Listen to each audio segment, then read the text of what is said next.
Good evening, guys. Monday night Novak News. God, I feel like it's been ages since I've done this. I honestly do on a Monday night. But tonight we're going to be talking about guides, no guides, auction guides, for sale guides. Stay tuned.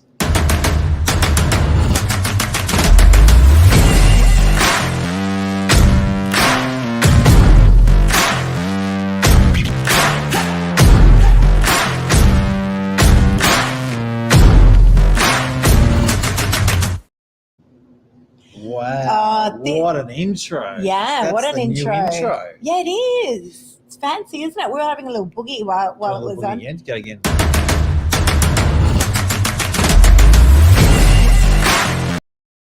So fancy. It's cool, isn't it? So it's really fancy. good. So we've got behind us, who are we calling this guy behind us here? Guy. Angry. Guy. Angry guy. Angry guy. Angry guy, because that's what happens. That's what us real estate agents do to purchasers when we don't help them with price.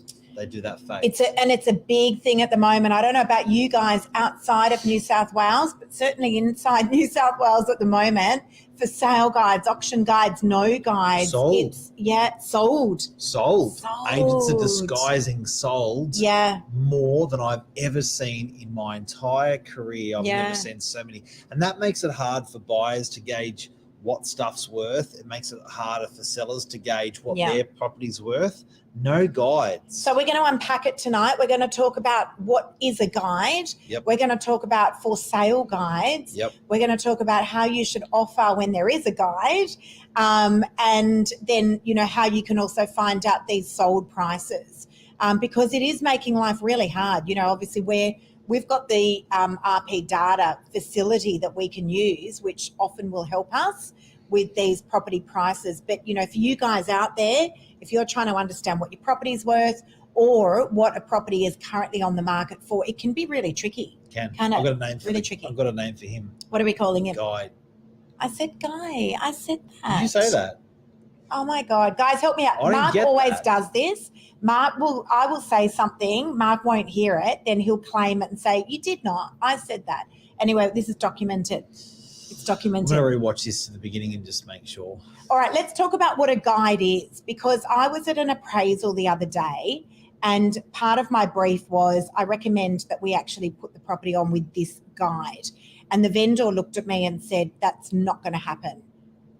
And it sort of went a little bit pear-shaped until I actually explained to him what a guide was. But a guide without any guidance is really upsetting people. So I guess traditionally you can sort of say as a consumer, why don't I just have a price? Just put a price on it, Mr. Real Estate Agent. Put a price. I'll say yes. I'll say no. I'll say $4.99 a week. I'll take it or I won't.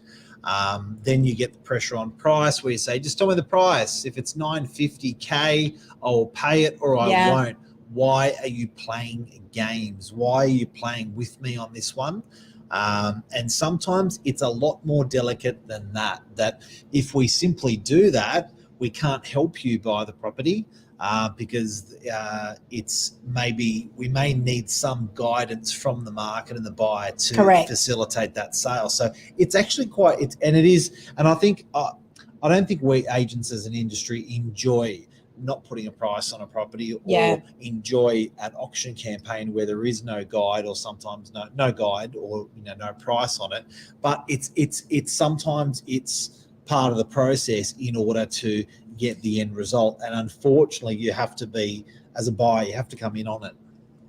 Look, and the thing is, a great agent will guide you. So in the good old days, we used to be allowed to use the word offers over. So we could put offers over 699,000. That's exactly what it meant. Give us an offer over that. We'll take it to the vendor and we'll get some instructions if it was private treaty.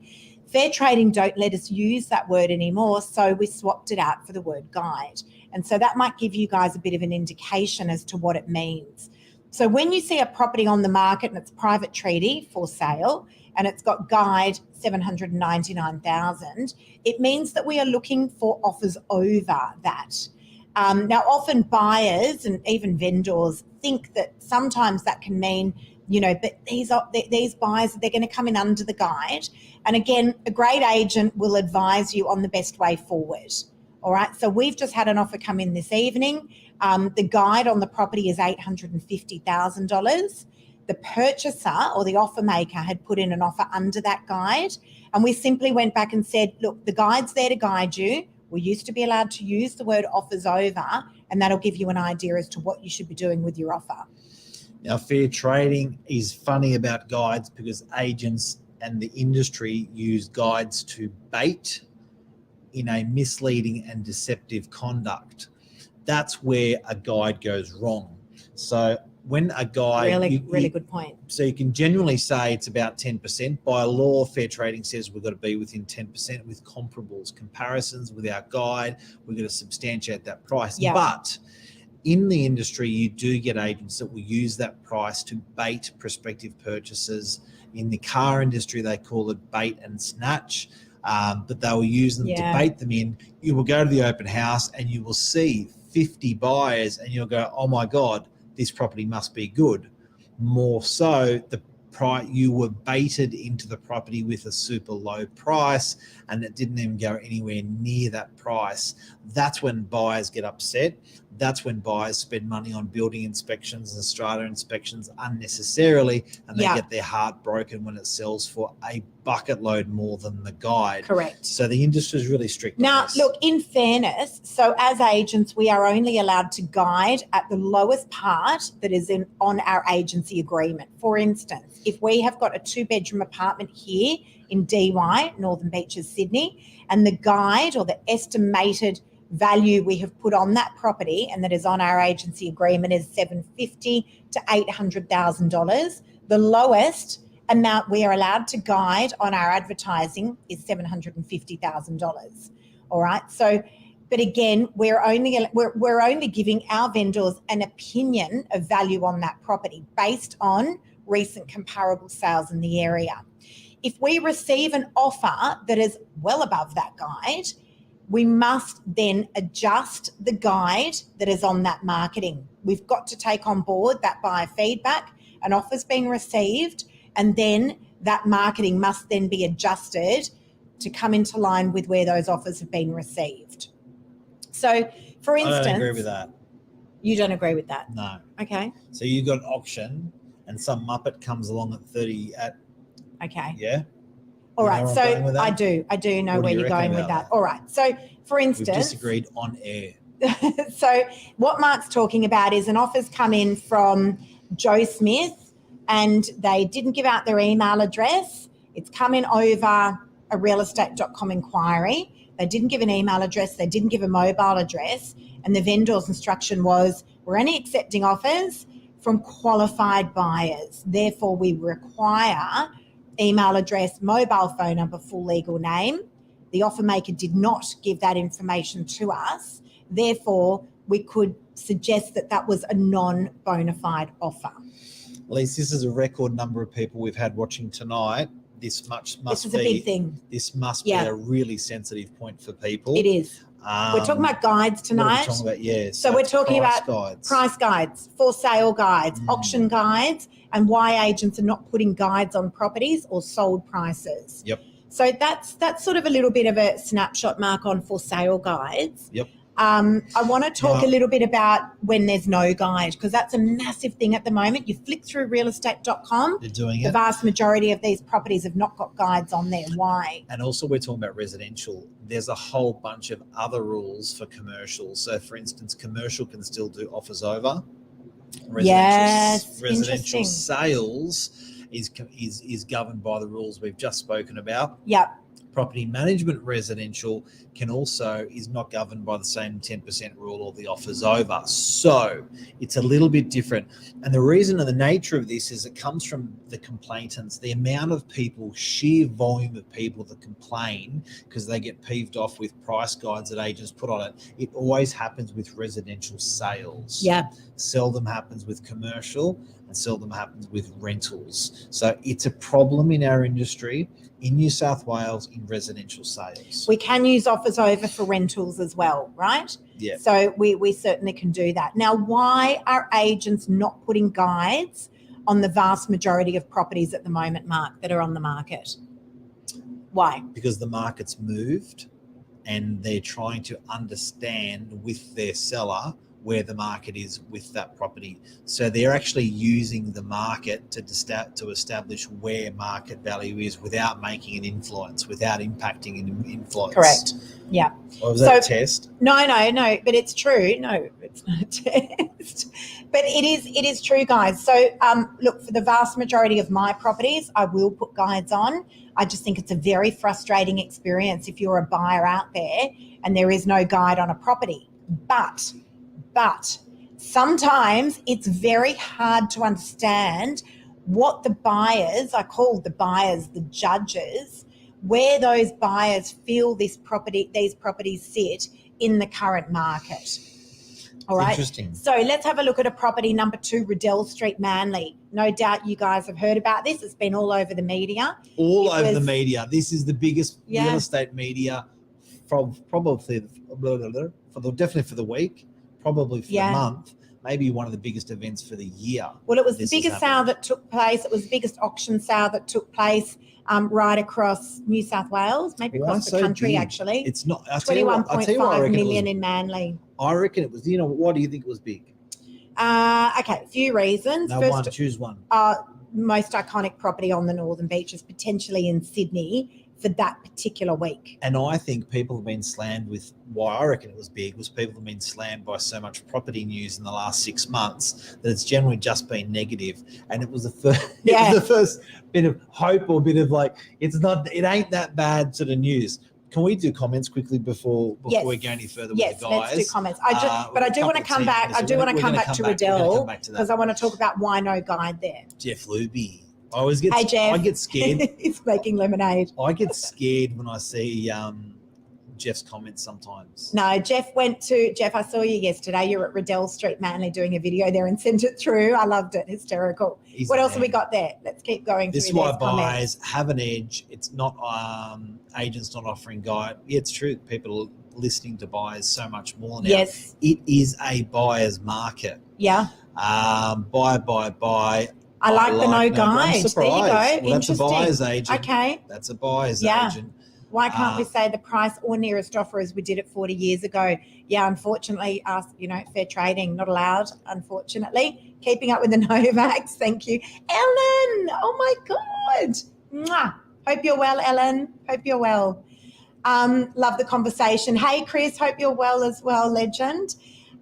So I just want to go back to 2 Riddell Street, Manly. Obviously a very much publicised property, an absolute record price. It was the highest price ever paid per square metres in Manly, and Manly sees some record prices, $21.5 million for an original house, hovering over Manly beachfront, 400 square metres. Now, no guide on that property.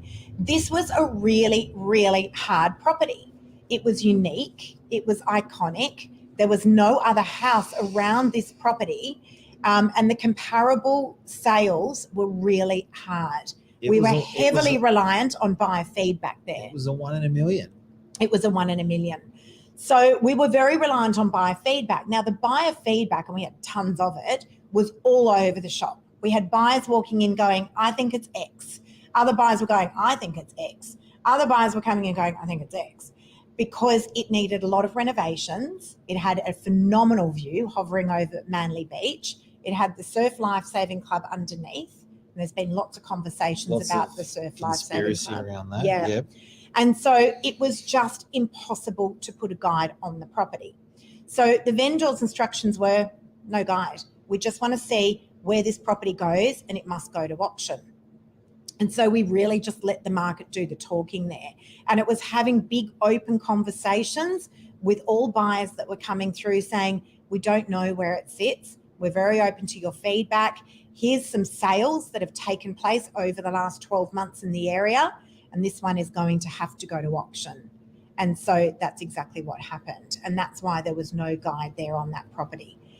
There's other similar iconic properties where it's really hard to put guides on. You've got to let the market do the talking, and then maybe a week or 2 into your campaign, you look to put a guide on based on the judges, the buyer feedback.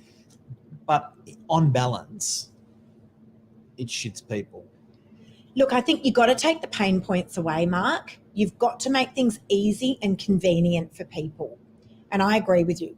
I think having no guide is just adding to the extra stress of a prospective buyer having to make an inquiry and ask the question and wait for the agent to get back to them. It's frustrating. Well, as a buyer, it's like, mate, just plate it up for me. Just tell me the price. I'll say yes. I'll say no. Real easy. Yep. Real easy. But if you apply that example across to Riddell, it wouldn't have worked.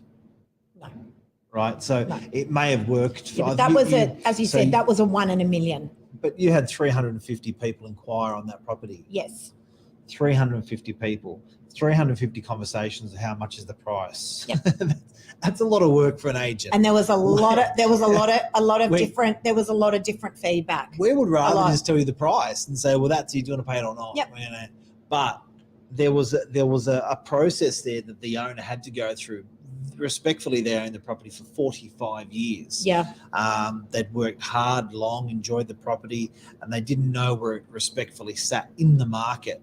Probably nor did the buyers. No. As expert as the buyers think they are, they didn't really know. They had a clue. So until you actually got everyone in the one environment, uninfluenced, unpoisoned with the agent's opinion, yep. And you said to everyone diplomatically in the fairest way, what's it worth? So the no guide thing here was really painful for 350 I'll be people. honest, sometimes, look, with an auction like that, you just can't win. I mean, we had a very similar situation with a property that we sold. It was one of the oldest houses in Sydney, Tunk Street, Waverton. You know, It was lockdown. It was hardcore lockdown here in Sydney. And we had people lining up down the street to do these one-on-one opens. We had 65 registered bidders and we had to put them all on a Zoom.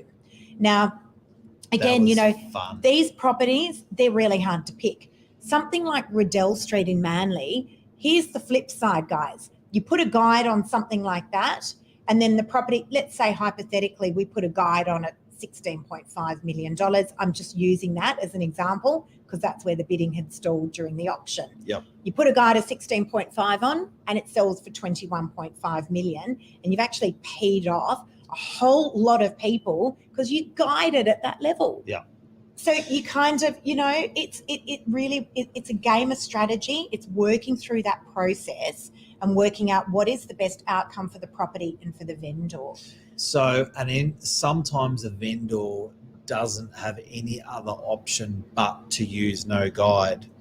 As a purchaser, sometimes on certain properties. Yeah. As a purchaser, sometimes you don't have a choice. You've got to go with that process, like with Riddell. But I tell you the linchpin that I find in the industry, it's when it gets abused. I was just going to say it's when it gets abused. I was just going to say that. Like with anything, in good and bad in the world, it's like a good nightclub that gets ruined.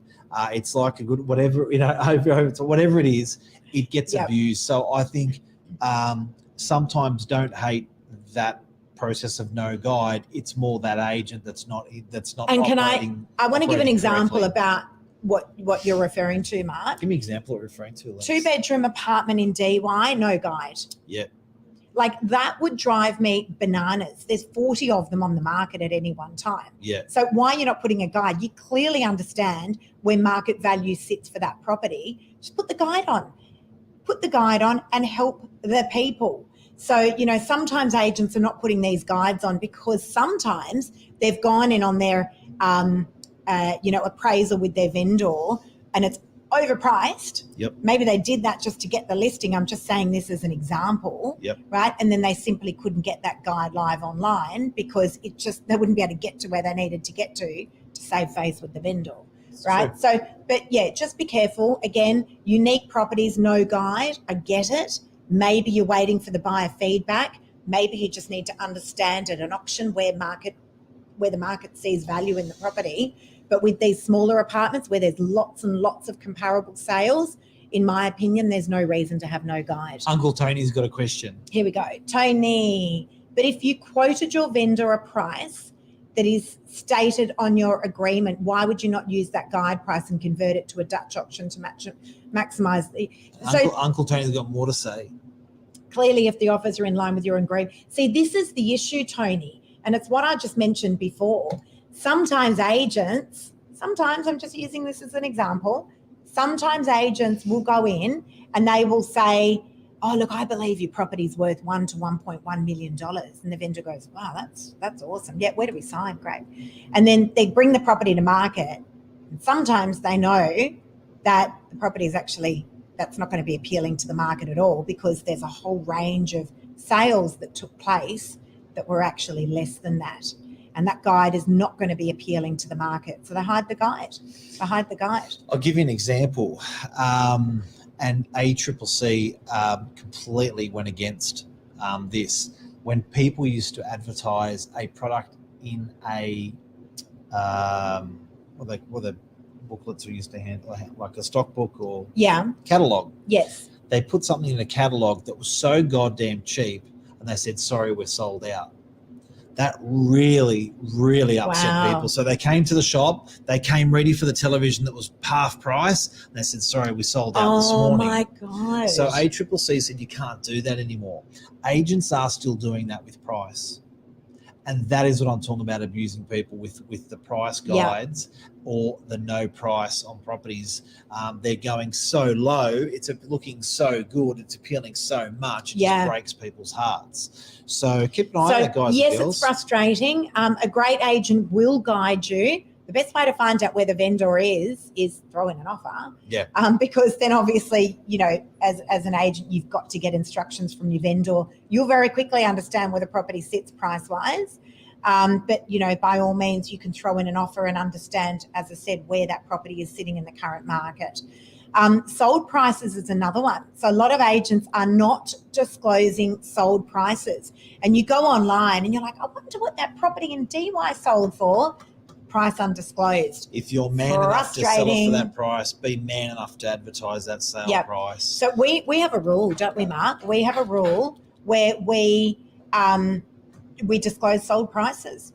Yep. That's it. Tell the world. Tell the world. Yeah. Oh, what's it? Are you trying to get attention? Michael's trying to get attention. Hello. Oh, look at this. Someone asked, so Michael and I worked together. Yeah. Someone asked Michael when we were doing an open home at Riddell Street, Manly. What did they ask you, Michael? Well, they asked if these two lovely people right here were my parents. I love it. I know. Yeah. There is a bit of a similarity there. Yes, it could happen. I'm 46. You're 26. Boom. Wow. I never even did the maths. It's terrible. But the answer is no, definitely not. Let's let these lovely people go tonight. But Michael, do you have anything to say about price guides? Price guides, sold guides. Understanding agents' price guides, the real truth. Like, I've been talking about awful stuff, baiting with price, been talking about honest stuff like advertising a price. What's your opinion? I just think it's good for people to be educated on it, because I think it's a big minefield for a lot of buyers, because so many different agents guide in different ways as well. And I'm sure these guys covered it before, but just because one agent's guiding something, another agent's guiding something, it doesn't necessarily mean where it's going to end up. And it's a bit of a minefield for a lot of buyers, I think, out there. So to understand what probably Mark and Lisa touched on tonight, I think is a big thing for a lot of these buyers, just so that way you can navigate that minefield. And also giving realistic guides. So we always have this conversation. Our guides are super realistic. We're always having these conversations with buyers. And sometimes, again, you will see an agent's put on there a guide at $799,000 for a 2-bedroom apartment, and a buyer puts in an offer at a much higher level, and it's like nowhere near there. So, as I said, a great agent will guide you. Comparable sales should tell you volumes about what's really going on. But we haven't even accounted for a good old-fashioned mistake, and that does happen as well. So sometimes agents have put a price on a property, and it was just wrong. So I always encourage to get an offer in on the property, because sometimes it's quite embarrassing for agents like that. They priced it, 3 months ago, 6 months ago, and the market's moved downwards heavily or upwards heavily. It's not embarrassing when it's upwards, but it is when it's downwards. But it's happened in this market where property's sitting out there, the price is wrong. So with that guide, it's not necessarily 10% more all the time. It can be 10% under.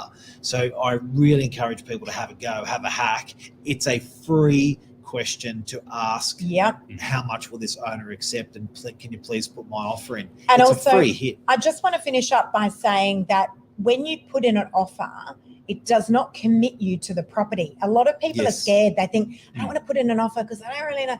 It doesn't. You can walk around and you can put an offer on 10 different properties and not be committed to a single property. You can walk away from every single one, but it will give you a good indication as to where that property may sit in the market. As I said, the agent will have to come back to you with the vendor's instruction on your offer. Yep. Are you doing that because of the bandana that was across your head? No, I'm doing it because you're standing on your Lisa's standing on some boxes, and the boxes. They're so tall, these two guys. I took my heels The off. boxes are still not high enough, even though you're standing on the boxes. So we just had to pop The boxes that That's big, all guys. I know. It's that big. All right, that's it. Great. Thank you so much for all of your engagement tonight as well. Obviously, it's a massive topic. If you guys need help with finding out maybe some sold prices or anything like that, always feel free to reach out. We're always here to help.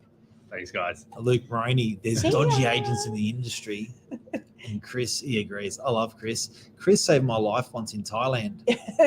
That sounds awful. I'm big but in it's Thailand. It's not as bad as it sounds, I'm guys. big in Thailand.